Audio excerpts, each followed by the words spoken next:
Al Franken, a Democrat from Minnesota, dismisses any talk of resigning from the Senate, while Representative John Conyers steps down from a leadership position. Can politicians learn from the Catholic Church's handling of its sex abuse crisis by clergy? Some Catholics say yes. Jason Calvi joins us from Capitol Hill. Good evening, Jason. Good evening, Lauren. The growing sex scandals plague Washington, and Catholics are weighing in. Back at work, Senator Franken faces the cameras in a press conference for the first time since allegations against him came out just before Congress's Thanksgiving break. I am embarrassed. Senator Al Franken says he let a lot of people down. But despite 4 accusations of sexually inappropriate behavior, he's not stepping down. I am sorry. I know there are no magic words that I can say to regain your trust, and I know that's going to take time. Allegations of sexual harassment are rocking the U.S. Congress. Representative John Conyers of Michigan is giving up his spot as top Democrat on the House Judiciary Committee. He faces allegations of sexual misconduct. Alabama's Republican Senate candidate Roy Moore is also accused. Both men deny the allegations. The House Ethics Committee will review the allegations against Representative Conyers. The Senate Ethics Committee, the allegations against Senator Franken. The House will vote this week on whether to require all members and staff go through anti-harassment training. The Senate recently approved a similar measure. Lauren? Capitol Hill correspondent Jason Calvi, thank you. Joining us now is Chris Plante, host of The Chris Plante Show and former CNN Pentagon correspondent. Welcome back to the program, Chris. Hey, thanks for having me. What do you think about the anti-harassment bill? Do you think they should go through this training? Well, I mean, you know, come on. They don't know what they're supposed to do and what they're not. I mean, this is another classic Washington fig leaf. It's a do something. Everybody run in a circle around in the middle of the room and pretend like you're making something happen. It's more Washington hooey. I'll say hooey. Hooey. Okay, I'm not going to change your language. Hooey.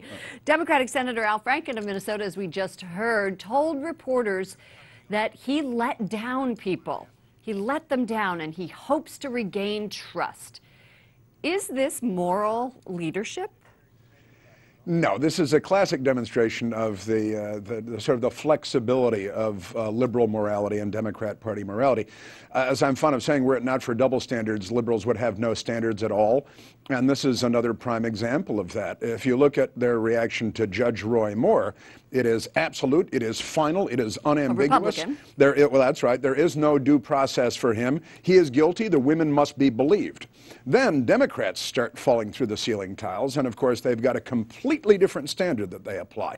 Now everybody's entitled to due process, and we're not sure if the women are telling the truth.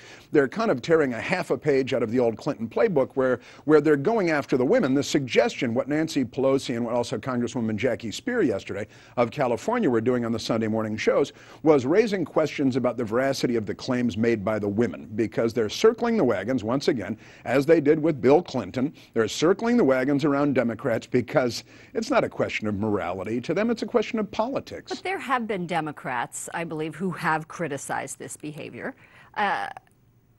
Sure. Well, there are hundreds of them up there. I would hope that someone not cheating on their wife, not groping their interns or their staffers would have the moral standing to come forward and condemn this sort of thing. But when the leadership and when the Democrats send out Nancy Pelosi and Jackie Speer to effectively take shots at the women, to raise questions about the women, to circle the wagons around the men and talk about their right to due process, which is a great American tradition not afforded to Republicans, you see that what they're doing is protecting their own, and the women are no longer to be believed as they are with Judge Roy Moore.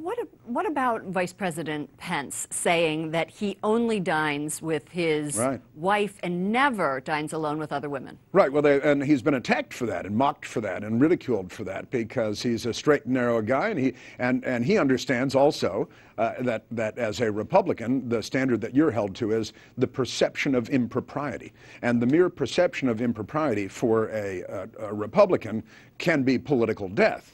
For Democrats, it's, of course, bring me the DNA results from the blue dress. It's a different standard at all.